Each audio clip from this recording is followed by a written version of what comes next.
Sebelumnya mohon maaf jika saya bertanya melalui secari kertas. Saya seorang ibu dari 3 anak dan saya tidak bekerja. Saya diuji oleh Allah dalam rumah tangga saya yaitu karena suami saya. Singkatnya, suami saya dulu pernah berselingkuh 2 kali, tapi saya maafkan karena dia juga tidak ingin pisah. Lalu suami saya juga dulu suka main judi online. Sampai-sampai dia melakukan kesalahan di tempat kerjanya dan dikeluarkan. Saya anggap itu adalah teguran dari Allah untuk suami saya. Saya berusaha untuk tetap sabar dan mendampingi suami saya sambil selalu mendoakan agar suami saya mendapatkan hidayah dari Allah. Yang ingin saya tanyakan Ustadz, saya sering merasa lelah dengan sikap dan akhlak buruk suami saya. Saya merasa sebagai istri tidak disayang karena suami lebih sering menghabiskan waktu dengan gadgetnya. Selain itu suami saya juga tidak melaksanakan sholat 5 waktu. Sesekali saya pernah memergoki suami saya masih melakukan judi online, walaupun memang tidak sesering dulu. Dan kalau saya tanya, dia tidak mau mengaku. Saya bingung Ustadz, posisi saya sebagai istri rasanya kadang ingin lepas dari suami saya. Tapi saya tidak tega dan juga kepikiran dengan anak-anak. Apa yang sebaiknya saya lakukan Ustadz? Apakah sebaiknya saya tetap sabar dan terus mendoakan suami saya? Atau saya berhak untuk memutuskan berpisah?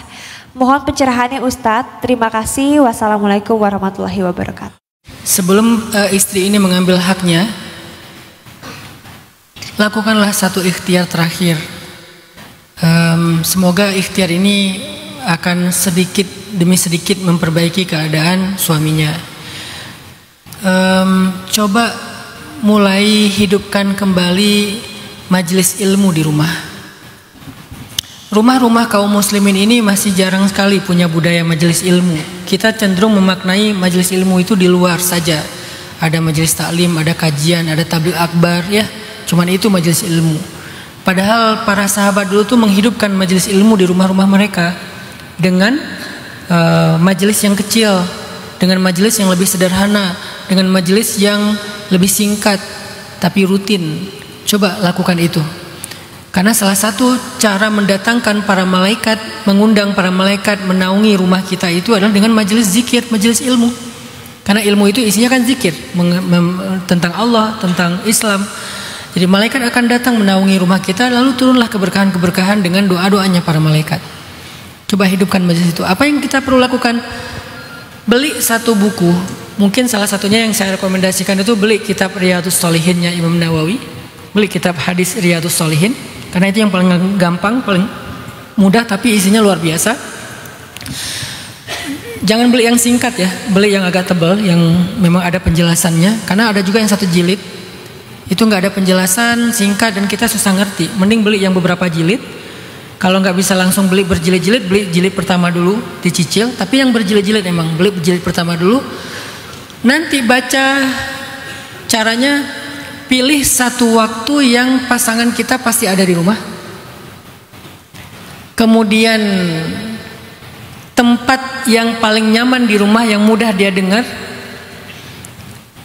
Kemudian tentukan durasi taklim yang gak terlalu lama. Kalau bisa maksimal 5 menit. Maksimal 5 menit. Kalau bisa maksimal 5 menit. Ya 3 menit, 4 menit. Jangan lebih dari 5 menit. Karena ini akan dilakukan setiap hari, kecuali ada hal-hal yang uzur, darurat, lagi keluar. Kalau masih di rumah, ya lakukan saja secara rutin 5 menit aja sehari. Misalnya malam habis isya, suami udah pulang, anak-anak udah makan, ya udah sambil istirahat 5 menit aja biar nggak mengganggu suami juga, nggak mengganggu pasangan, nggak mengganggu anak. Kalau 1 jam kan kapok ya. Besok dia trauma nggak pulang lagi. Kenapa kamu nggak pulang? Ada taklim. 5 menit aja maksimal. Baca satu hadis penjelasannya sedikit, selesai. Dan jangan paksa suami untuk duduk, baca aja sendiri. Paling kalau ada anak, ajak anak, baca dengan anak. Karena laki-laki itu egonya agak lumayan sih. Egonya agak lumayan. Dia kalau disuruh susah, biarkan dia datang sendiri. Makanya caranya kondisikan, bukan suruh tapi kondisikan. Dikondisikan baca satu hadis 1 hari dengan sedikit penjelasan. Saya udah terapin itu dan gak lama, cuma 5 menit kok. Itu akan langsung merubah suasana rumah kita yang tadinya kayak kuburan, nggak ada zikrullah di dalamnya, menjadi hangat seperti masjid. Walaupun cuma 5 menit. Kalau nggak mau langsung setiap hari, ya 2 hari sekali. Atau 3 hari sekali dulu. Nanti kalau udah nyaman, tambah jadi 2 hari sekali. Lama-lama 1 hari sekali. Insya Allah suami itu secara diam-diam, walaupun dia nggak ngelihat ke arah istrinya, dia itu sebetulnya mendengar. Dan kita nggak pernah tahu hidayah itu masuk dari sebelah mana, dari hadis yang mana gitu kan. Kondisikan. Coba bertahan dengan itu sekitar 40 hari. Kalau bisa setiap hari berarti 40 hari. Kalau 2 hari sekali berarti tambah kali 2. Kalau 3 hari sekali ya kali 3. Pokoknya selama 40 kali pertemuan. Coba rasakan perubahannya nanti. Semoga setelah 40 kali pertemuan ada yang berubah dalam suasana rumah itu. Dan itu awal dari sebuah perbaikan. Hidupkan taklim, hidupkan majelis, hidupkan nama Allah di dalam ucapan kita di rumah. 5 menit maksimal sekali majelis. Semoga itu nanti bisa memperbaiki keadaan. Yang kedua, kalau ternyata keadaannya makin parah, nggak ada tanda-tanda perbaikan, rasanya perlu melibatkan pihak luar. Jangan kita yang menyelesaikannya sendiri. Harus melibatkan keluarga besar, tapi yang adil dan bijak. Karena kalau keluarganya justru jadi provokator, nggak bagus juga. Cari keluarga yang adil, keluarga yang bijak, yang bisa menengahi, yang bisa menasehati. Mungkin ini sudah dilakukan.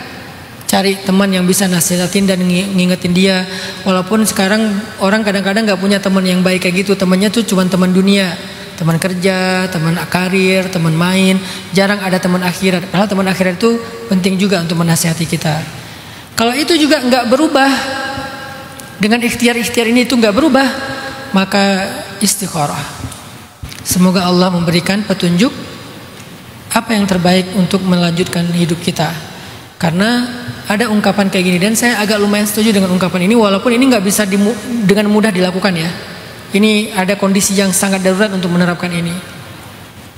Perceraian itu emang buruk, tapi menjalani hubungan yang toksik, hubungan yang tidak baik, itu jauh lebih buruk.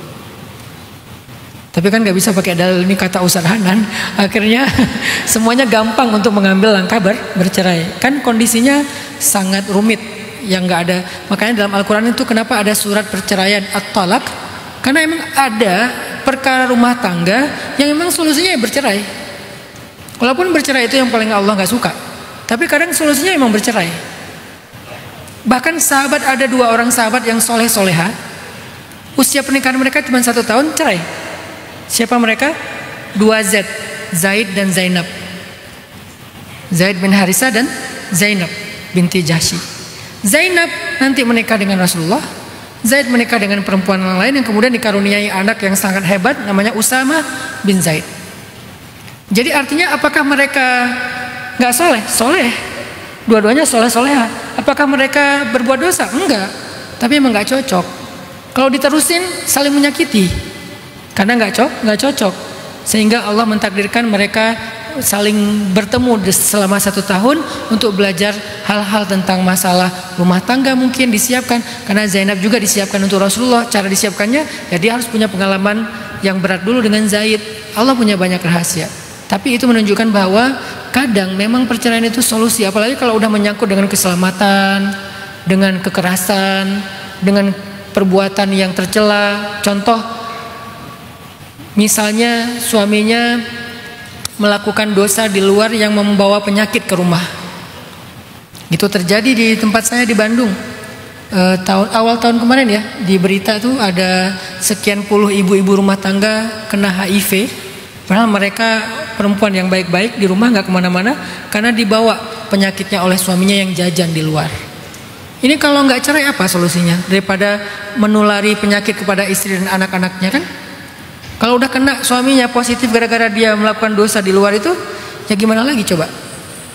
Kecuali emang istrinya bertahan, mereka tidak akan pernah melakukan lagi hubungan suami istri secara normal, karena emang itu akan menularkan penyakit, ya itu lain cerita. Tapi normalnya orang ini kan udah menutup hak istri, salah satunya kebutuhan batinnya, nafkah batinnya tertutup, karena kalau dia berikan dia menularkan penyakit.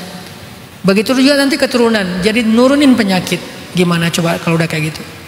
Ada alasan-alasan yang sangat darurat sehingga terkadang perceraian itu menjadi solusi. Tapi sebelum sampai ke situ ada banyak hal yang harus ditempuh. Makanya saya di awal tadi menjawab, coba lakukan beberapa ikhtiar terakhir. Hidupkan majelis ilmu, libatkan orang-orang yang bisa kita harapkan untuk menasihati, memperbaiki keadaan. Nanti ya kalau nggak bisa juga istikharah, semoga Allah kasih kita petunjuk lewat hati kita.